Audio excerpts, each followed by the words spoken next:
All right, hello everyone, and thank you for tuning in once again to the Black Box Podcast. BBOR, Black Box Online Radio, coming to you from West Virginia. Today we're going back to 2015, talking about the case of the Mansion murders and its prime suspect, Darren Wint. This is one of the more recent cases that we've covered on this channel, and what can I really say about this other than the fact that I have been following the program about this 22 Hours, An American Nightmare. If you haven't had a chance to check that one out, I highly recommend 22 Hours. It's something very engaging. Now, this case of Darren Wint and a famous quadruple homicide in Washington, D.C., known as the Mansion murders, received a lot of publicity. As I just mentioned, I'm from West Virginia, so we get a little bit of the Washington news, actually, a lot of it rather, the Washington, D.C. area stuff. And I was pretty sure that I heard the stuff about the verdict in 2018. And I was actually just looking at some of the figures, and I believe it was October 25th, 2018, but I don't have that right in front of me, that they issued the verdict. And I really remembered thinking that, yeah, I think he was found guilty, but I didn't want to look at anything. When I was following 22 Hours, I was like, I wanted to learn about this case, the Mansion murders, and who was Darren Wint, and what was going on. And this is one that I would actually talk to people about and be like, hey, it's Friday, it's time for 22 Hours, and like I tried to get some people involved with this to kind of, so, we could discuss and follow some things. I love talking about mysteries with people even off of this thing here. And even something like this that's not even just a mystery, but just a true crime event, like what happened, and get some perspectives on the case.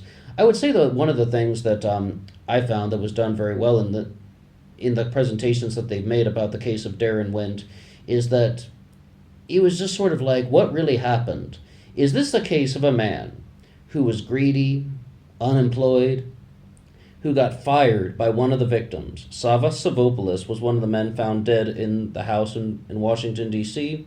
He was the former employer of Darren Wint. American Ironworks, Darren Wint was a certified welder. And is this just a case of someone who created a convoluted plan to frame Darren Wint? Someone who was his own family, actually, his two brothers, Darrell and Stefan. And it's like, once they started actually trying to set this stuff up, like, I thought that we would be learning about the case of Darren Wint. And it would be something like, okay, this is just a horrible guy, and we're going to learn about the psychological process of a horrible person. I talk about that stuff a lot on Black Box Radio, and I was like, okay, bring it on, let's learn some more things, okay? But then it's like, well, what really happened? Is this a case of someone who just has a horribly greedy modus operandi? Or is this the case of two brothers that did the unthinkable, and they just betrayed their own flesh and blood, and they just stabbed their own brother in the back? It's kind of a complicated story, really, and I don't even know if we can summarize everything in our time frame, other than what we've already said. Quadruple homicide in Washington, D.C., on the northwest side. Savas Savopoulos, the former employer of Darren Wint, and his family, and their housekeeper, were found bound with duct tape. The house had been set on fire, and someone had delivered $40,000 to the Savopoulos house, which has since been demolished. And was this just a plan for Darren Wint to get money and to kind of get revenge on the employer that he used to work for, that he was no longer working for? Or was this the case of his brothers saw a very good opportunity and they decided to frame him? One of the most critical clues in this case was they had this pizza crust that was found in the house. Someone had pizza taken to the house, and like taken to the house or delivered to the house, and it's like, what on earth would... That is just something that absolutely perplexes people, and they're just like, why on earth would somebody order pizza during a hostage situation? Why would someone just be like, well, it's called 22 Hours. I mean, that's the name of the big program about this. People get hungry, I suppose, so they bring pizza over during a hostage situation. That's not the first thing that we think about, but actually, even as I just say this right now, I didn't even plan on talking about this. I think there's an episode of Bob's Burgers or something where there's like a hostage situation, at the bank and they order Jimmy Pesto's pizza or something, okay, maybe that's totally normal. Okay, I take back everything I said. I just thought of that right now. I'm not even joking. Okay, so aside from that, there was DNA from this guy, Darren Wind, found on the pizza crust, and that's what really tied him to the scene of the crime. However, the thing is, though, as we learned, though, from kind of close examination, half a nanogram of DNA was found there. And when you actually think about a nanogram, we hear that word a lot, nanogram, nanosecond, and stuff like that. Nanos were like the old virtual pets, remember that? As half of a billionth of a gram of DNA was left behind. So people are like, hey, look, somehow that's some type of cross contaminant. I mean, by people, I mean the defense teams or people just kind of like trying to think of an explanation about how this guy wouldn't have committed the murders. That's just half a nanogram. That probably wasn't him. It was probably somebody else. But then Darren Went admits, yeah, I ate that pizza, but my brother handed it to me. And he was wearing industrial gloves when he opened the box and said, here, take a slice of pizza. And I was like, why are you touching the box with those dirty industrial gloves?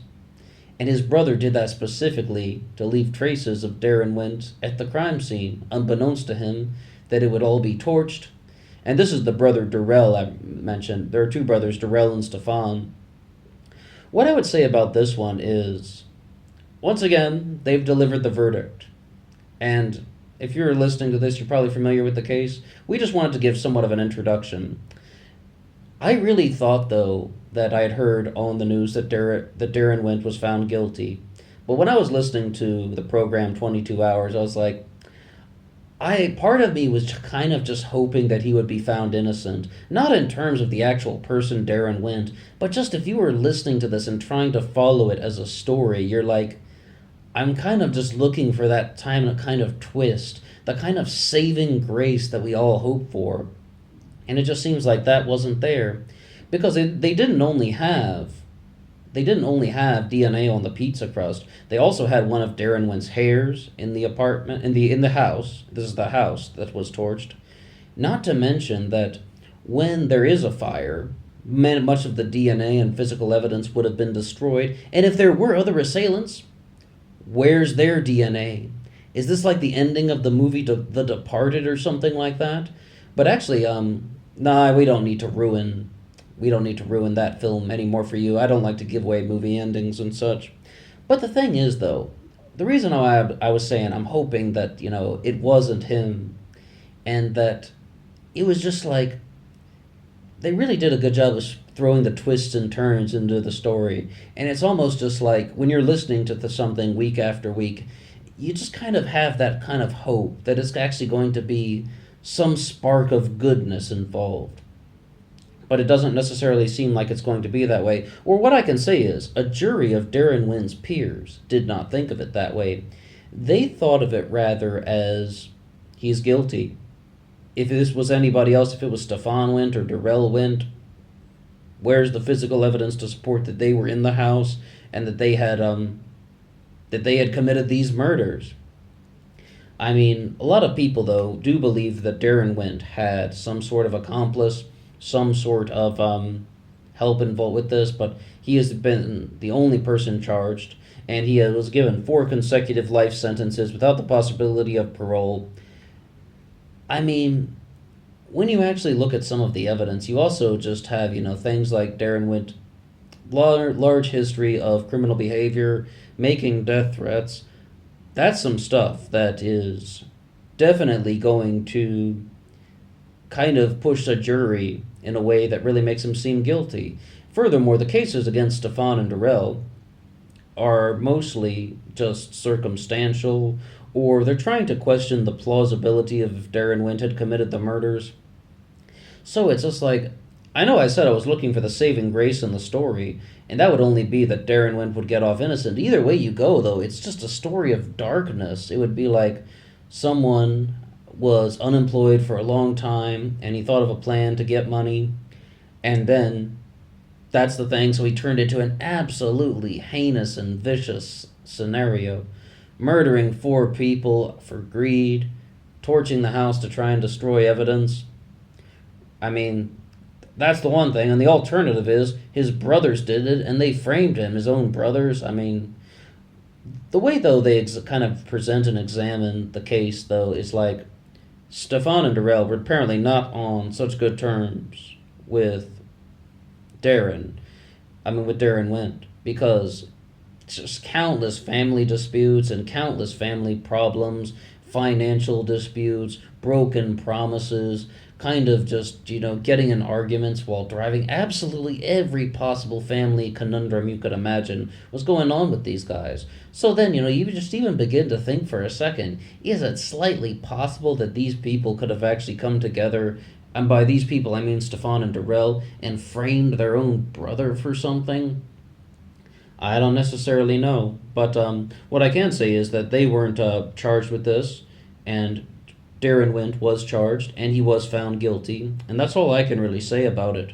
So it really appears that there won't be exactly kind of that saving grace that I was hoping for, but it's a very twisted story. But at the same time, it's just fueled by that concept of greed. You had somebody who was unemployed for a very long time, living with his parents. He's engaged, but he wants to get married, but he has no real job to kind of support himself. Some guy who can't even afford a phone number. This is Darren Wint we're talking about.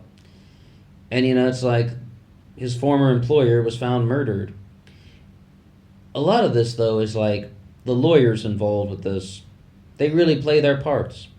They sort of present themselves as kind of just, well, it's sort of a defense tactic. Some of the things that defense attorneys do, if they can't convince, they confuse. And you see a lot of that going on in the trial of Darren Wint. They sort of just try to confuse the jury by spreading kind of doubt and uncertainty. Well, maybe it was someone else. Or, well, maybe there should have been more DNA. I mean, we could always play the DNA card. Why is there any DNA at all in this exact particular place? Is that really like a plausible story that his brother handed him pizza with industrial gloves on for painting and such? I mean, that's what a lot of people often do in these types of DNA circumstances. However, though, I would say, though, it is possible to cross-contaminate DNA. I mean, like, it's just like, I follow that one podcast, Crime After Crime, and with John Lorden and Danielle Hallen, and they even talked about this once where somebody got implicated in a crime because of a cross-contamination from paramedics equipment. Like, the paramedics went from one scene to another and they've started implicating one person into this. But he had just been visited by paramedics that night. He was innocent, but his DNA was on the paramedics equipment, and, it's a cross-contaminant. That's the nature of cross-contamination. When you're dealing with very small amounts of DNA, it can be cross-contaminated. And there are also other ways that DNA can get into places. People plant that. I mean, it can be falsely planted as well. But one thing, though, is, and we're going to talk about this in an upcoming case for next week, but I was just watching a program about a different case, and they were saying, though, if you even breathe in a room for 30 seconds, they can now get your DNA. It's like, I mean, that's what you're kind of doing when you're breathing. Exhaling. You're exhaling all types of, microparticles and such. That's a lot of stuff. And that's one of the lines that they did say about Darrell Wint, the brother of Darren Wint. They're just like, if he had been in that crime scene, he must not have, exhaled a single breath. Because it's just like, I mean, I just had to say that, fair enough, And I was 90% sure that they were going to find Darren Wint guilty because, once again, news coverage of this in the Washington, D.C. area. But the other side of that is I mean, if this had been anything associated with Darrell Wint or Stefan Wint, it would be like, where is the DNA? We got a little bit of DNA from Darren Wint. Much of it would have probably been destroyed in the house fire, hence the reason for the house fire. But DNA is a tricky thing. What we can say, though, is, I'm going to be talking about DNA a lot over the next couple days and such, but I would just say about this is that it does not answer everything. Like DNA and genetic testing. A couple years ago, I just thought this was just kind of like the blanket thing that just it gets a cure-all for just mysteries in general. Not even some of these true crime cases, historical cases of DNA. Not quite. DNA can be rather confusing. Look at what happened with the Casey Anthony trial when they're just like, well, maybe we found DNA of her daughter Kaylee Anthony, but it might have come from a different relative. We're talking in the trunk of Casey Anthony's car. So it's just like, once again, DNA can be misleading. And that's where we got the line from that was broadcast to the millions of people. If the defense cannot convince, they confuse. So I think there was a lot of that going on with the trial of Darren Wind. But the fact of the matter is, 4 people were murdered. That's undeniable. The house was torched, and it's like, that's undeniable. A very vicious crime that was most likely done for profit. We mentioned the $40,000. And when you actually hear some audio of Darren Wind's voice, very kind of disturbing. And when they're going to do a program, they can't get all of the audio, just very little of it, so they do reenactments. And I think that the kind of reenactment gave Darren Wind too much credit. When they actually played, his audio and his voice sounds way more sinister, way more kind of far out and deranged. That's the word that I was really thinking about, deranged as opposed to sinister. And it's just like, I think that another thing we have to do, just to kind of talk about crime in general, perhaps there is just a certain portion of the population of the planet Earth that is going to be going down this pathway. And, that's kind of just the sad story of life.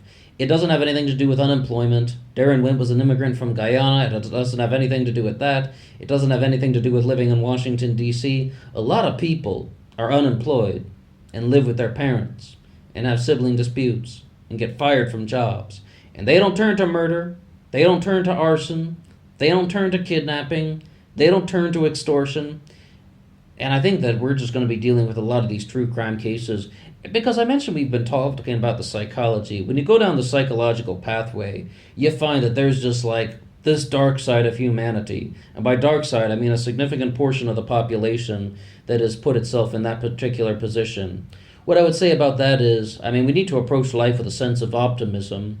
And one of the ways to do that is to try and expose some of these cases to the general public so people can actually learn about what really is going on with humanity. That's why it's called true crime, because this is the truth. This is like what's going on with the world and such. And a lot of people just want to stay away from it. They're like, I don't want to think about that stuff. But, what we got to say is, if you know anybody who's into history and science and anything like that, you don't get to just choose the parts you want. You got to look at everything, as many things as possible. Human studies, it's just like you have to know almost everything.